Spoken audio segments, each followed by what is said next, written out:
Un destin, Martin Luther de Lucien Febvre, révision de la découverte, 3, Luther en 1516, suite. On lit dans l'Aurore de Nietzsche une curieuse page. Elle est intitulée « Le premier chrétien ». Nietzsche y retrace l'histoire d'une âme ambitieuse et importune, d'un esprit plein de superstition, à la fois, et d'ardeur. L'histoire de l'apôtre Paul. Paul, il le montre malade d'une idée fixe, toujours présente à sa pensée, toujours cuisante à sa conscience. Comment accomplir la loi? Et d'abord, il essaie de satisfaire à ses exigences. Il la défend furieusement contre les attaques ou les indifférents. Avec un zèle fanatique, il en accomplit les prescriptions.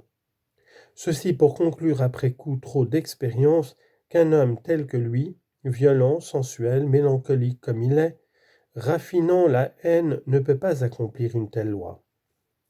Il s'obstine cependant, il lutte pied à pied.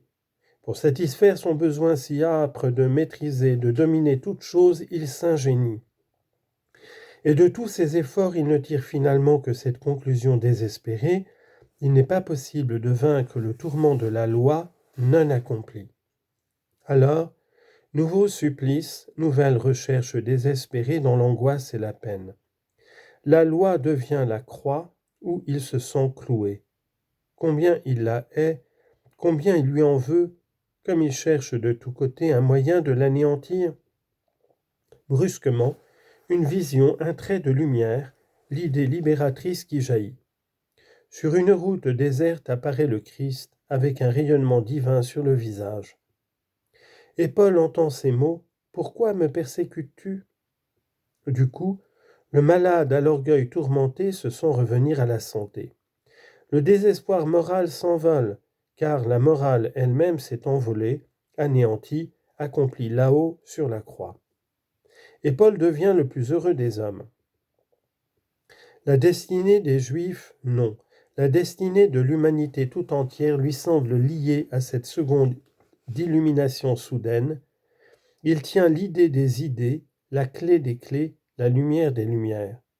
Autour de lui gravite désormais l'histoire. Et le champion de la loi se fait l'apôtre, le propagandiste de son anéantissement. « Je suis en dehors de la loi, dit-il. Si je voulais maintenant confesser de nouveau la loi et m'y soumettre, je rendrais le Christ complice du péché, car la loi n'était que pour engendrer le péché continuellement, comme un son corrompu fait sourdre la maladie. Désormais, non seulement les péchés nous sont remis, mais le péché lui-même est aboli. La loi est morte, et mort l'esprit charnel où elle résidait. Mort ou en train de mourir, de tomber en putréfaction. Quelques jours à vivre encore au sein de cette putréfaction. Tel est le sort du chrétien. Avant qu'uni au Christ, il ne ressuscite avec lui, ne participe comme lui à la grâce divine, ne soit fils de Dieu lui aussi. Ici, conclut Nietzsche, l'exaltation de saint Paul est à son comble, et avec elle l'importunité de son âme. L'idée de l'union avec le Christ lui a fait perdre toute pudeur, toute mesure, tout esprit de soumission, et sa volonté de domination implacable se trahit dans son enivrement, anticipation de la gloire divine. Tel fut le premier chrétien, l'inventeur du christianisme. On nous pardonnera d'avoir presque transcrit ce long morceau. Mais est-il besoin de le dire? Ce n'est pas une fois lorsqu'on le lit, c'est perpétuellement qu'on s'étonne d'avoir à prononcer Paul là où, de soi-même, on a pensé Luther. Peu nous importe d'ailleurs qu'à dire d'experts, la transcription par Nietzsche des idées pauliniennes soit ou non exacte dans son détail.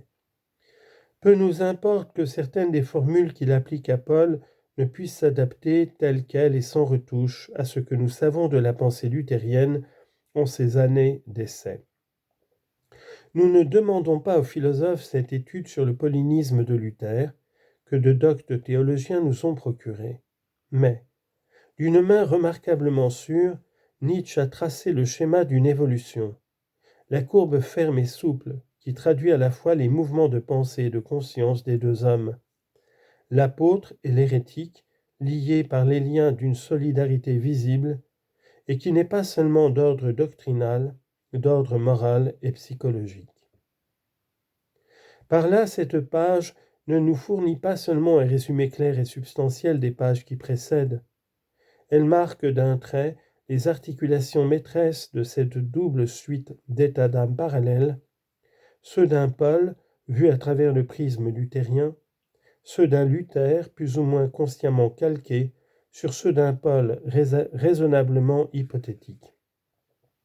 Au moment où nous allons devoir, en face de l'individu, du croyant isolé, uniquement préoccupé de lui, de son salut, de sa paix intérieure, poser toute bruissante la masse des hommes, des Allemands de ce temps, qui s'emparant de la pensée, de la parole luthérienne, la déformant au gré de leurs désirs et de leurs tendances, vont lui conférer sa valeur sociale et sa dignité collective, il n'est pas inutile que Nietzsche nous le rappelle. L'histoire du christianisme est faite de retours. Et plus tard, quand la psychologie, enfin maîtresse de son alphabet, pourra lire les hommes sans hésitation, on saura saisir dans l'individu, dont l'effort personnel ouvre une révolution, l'exemplaire de choix, le type robuste et franc d'un groupe, d'une famille d'esprits identiques et divers à travers les siècles.